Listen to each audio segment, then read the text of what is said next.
ends the Cypher. Prepare for another all night. On the Talk of Chicago, 1690 WVON.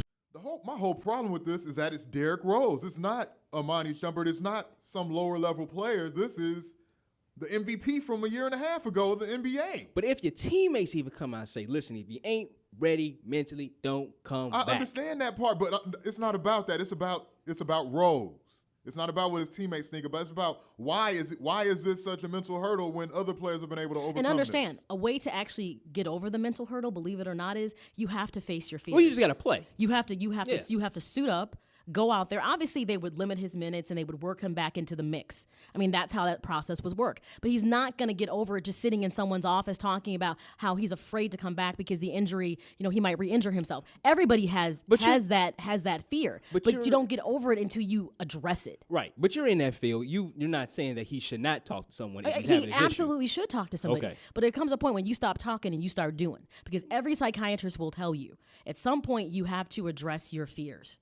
You have to step outside the box. This isn't your typical mental health diagnosis, where he's got some major mental health issues. Mm-hmm. This is more about, kind of a resolution of fear tied to an event. I mean, some people, this is often what PTSD is tied to. An event happens to you and it creates such a stressor that sometimes you have flashbacks, it creates fears. That's what PTSD is. Now, I'm not saying that's what he has, but it's that type of scenario that he's currently in. He has to suit up and get back on the floor. And this is the whole point with him, this being some type of, I'm not going to say mental disorder, but mental stumbling block that he's having right now. You don't want this with your star player. You really don't. With one of the best players in the league. AJ has decided to call us. AJ. There he is. What's up, going on, AJ? man? Yeah, what's up? What's going on? What's up? What's happening, AJ? Hey, man, I've seen a lot of injuries. The microfracture is the worst surgery you could have on your knee. An ACL is kind of I'm not going to say routine, but a lot of athletes have it. The microfracture is Penny Hardaway, Weber, Kidd. They all come back. You lose your athletic ability, your burst. Yes.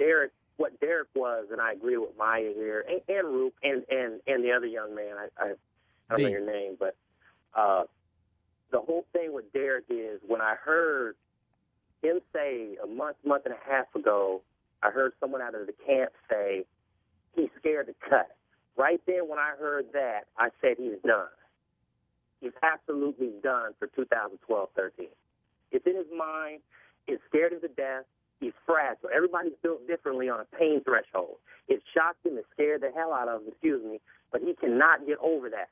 But as to Maya's point, he has to, what Adrian Peterson said, you have to attack your training to get back. You have to overcome all that and say, you know what? I'm getting paid a lot of money. I'm obligated to my teammates and my family. I need to go out there and get something done. AJ, I need you to hold, brother. We got to take this break. But this is addressing a bigger point. Is this somebody you want to build your team around with that has this type of thing? Honestly, I don't think I'm over exaggerating this right now. This is really a question that needs to be thrown out there about Derrick Rose.